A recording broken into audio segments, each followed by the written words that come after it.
মৎস্য ও প্রাণী সম্পদ মন্ত্রণালয়ের উপদেষ্টা ফরিদা আক্তার জানিয়েছেন, দুর্গাপূজা উপলক্ষে ভারতের অনুরোধে 12,000 মেট্রিক টন ইলিশ পাঠানোর সিদ্ধান্ত নেওয়া হয়েছে। তিনি বলেন, এই সামান্য দাবি মানতে না পারলে এটা আমাদের জন্য ব্যর্থতা। তিনি আরও জানান, বাংলাদেশের মানুষের ইলিশ চাহিদা আগে পূরণ করতে হবে। আমরা মাছ উৎপাদন বাড়াতে চেষ্টা করছি এবং নতুন প্রজাতির উৎপাদনের সম্ভাবনা যাচাই করছি। এছাড়া অভয়াশ্রমগুলোর রক্ষণাবেক্ষণ শক্তিশালী করার জন্য এবং বরাদ্দ বৃদ্ধি করা হবে।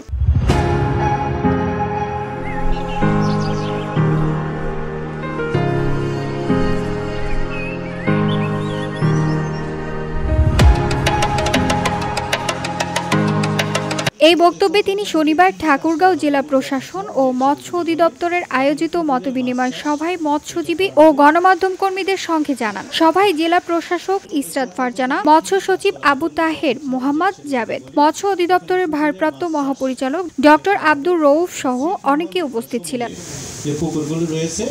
উল্লেখ্য, সবার আগে মৎস্য উপদেষ্টা অভয়াশ্রম মাছ অবমুক্ত করেন এবং পরিদর্শন করেন অভয়াশ্রম। VOD Bangla news desk.